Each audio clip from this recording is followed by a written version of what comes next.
Vamos dar continuidade então ao nosso conteúdo de ciências, tá? Eu vou sumir um pouquinho a minha imagem, porque eu montei uma aula especial para vocês, mais visual, que acredito que seja melhor do entendimento de vocês, tá bom? Vamos lá? Então, a nossa aula de hoje é sobre combustíveis fósseis e a crosta terrestre e o solo, tá bom? Então, capítulo 2, da página 254 a 274. Quem quiser ir acompanhando, melhor ainda. Combustíveis fósseis, então, né? Combustíveis fósseis, então, se originam-se do quê? Né? Exatamente na composição de seres vivos, né? Um exemplo bem disso que é o petróleo. Então, o petróleo, do latim, né, significa pedra e rocha, óleo, é um líquido de coloração escura ou amarela, esverdeada, extraído do subsolo. O petróleo, o gás natural e o carvão mineral são chamados de combustíveis fósseis, tá?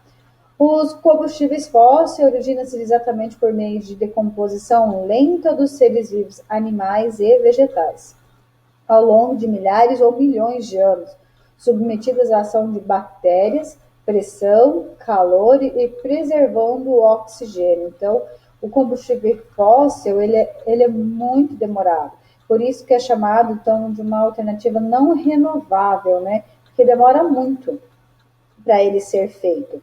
Então, petróleo, formado principalmente por restos de pequenos seres marinhos, como animais e vegetais unicelulares, né?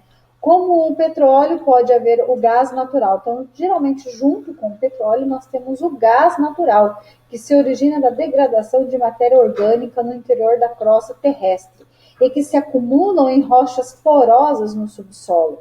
Então, são rochas que, no resfriamento do magma, né, que rapidamente, então o magma se forma poros, né, e ali, nessa região, então vai se formar o gás natural. Carvão mineral ou natural, né, que é o mesmo, esse combustível foi obtido pela fossilização da madeira e é constituído de uma mistura de substância complexa, ricas em carbono. É encontrada em camadas de menor profundidade que do petróleo, né, geralmente, então, de madeira, das florestas, né, que acabam, por exemplo, cai uma árvore, ela acaba se decompondo, né, então, por isso que ela é encontrada em menores profundidades.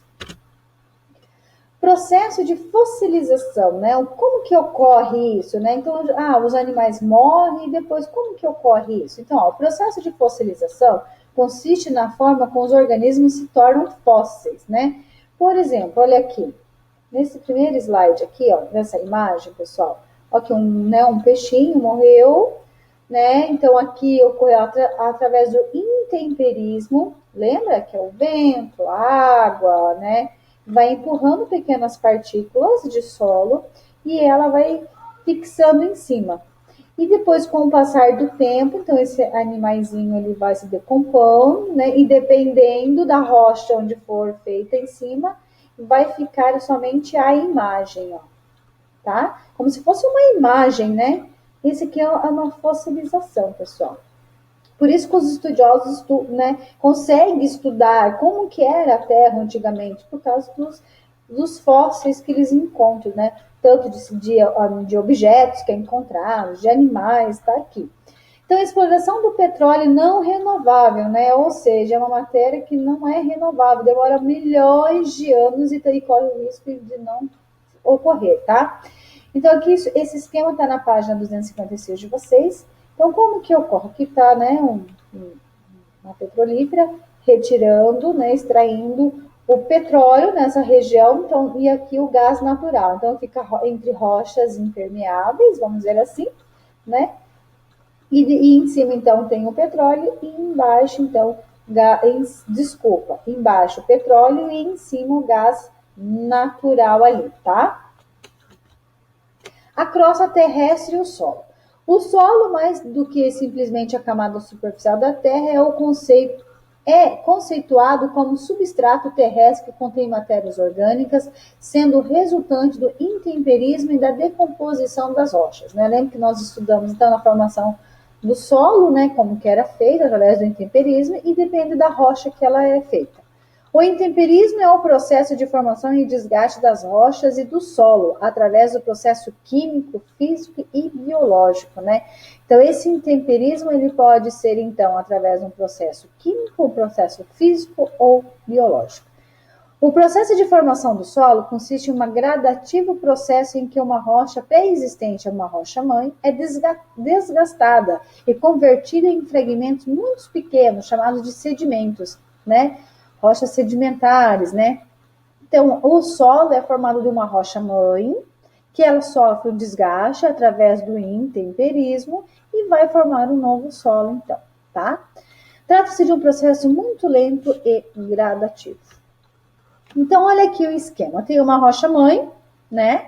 Que ela vai sofrer o intemperismo. Esse intemperismo pode ser físico, biológico ou químico. Lembra que anteriormente? Então, o que é o físico? É variação de temperatura, ação do gelo, ação dos ventos, né? Mudança física, né?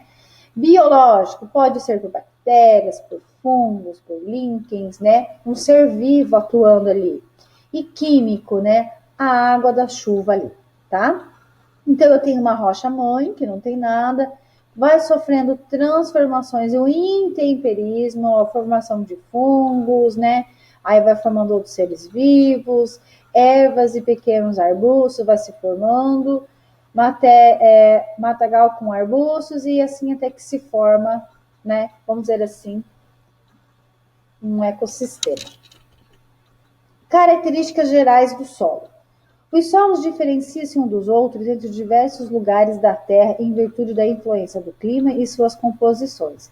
Necessário analisar diversas características do solo como. Então, o solo, cada região do planeta, né, se você pensar, tem a sua característica própria, né? Então, ela tem a cor, as texturas e a permeabilidade. Então, cor. A cor do solo é uma característica facilmente observável e pode indicar alguns dos seus componentes. Então, olhando, você já percebe se é um solo rico em humus, se não é. A textura e porosidade está relacionada ao tamanho das partículas e que compõem. Então, essa textura e a porosidade é aquilo que vai dizer assim, se tiver partículas grandes, ela é mais porosa, então vai deixar a água passar com mais facilidade. Se é uma partícula pequena, onde ela fica mais juntinha, aí a água vai passar com mais dificuldade, tá?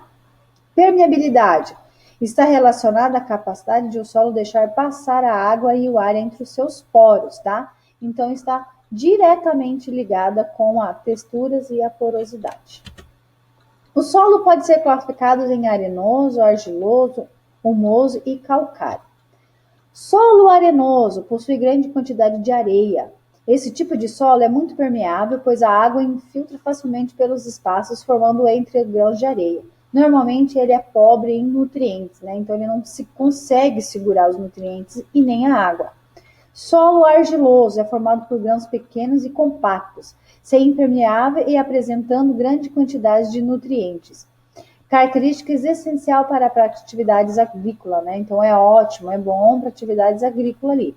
E solo humoso, chamado em alguns lugares de terra preta, esse tipo de solo é bastante fértil, pois contém grande concentração de matéria orgânica em decomposição. O solo humoso é muito adequado para a realização de atividades agrícolas também, né? Esse solo humoso também está ligado com as minhocas, né? As minhocas conseguem fazer deixar o solo humoso, né? Rico, fértil.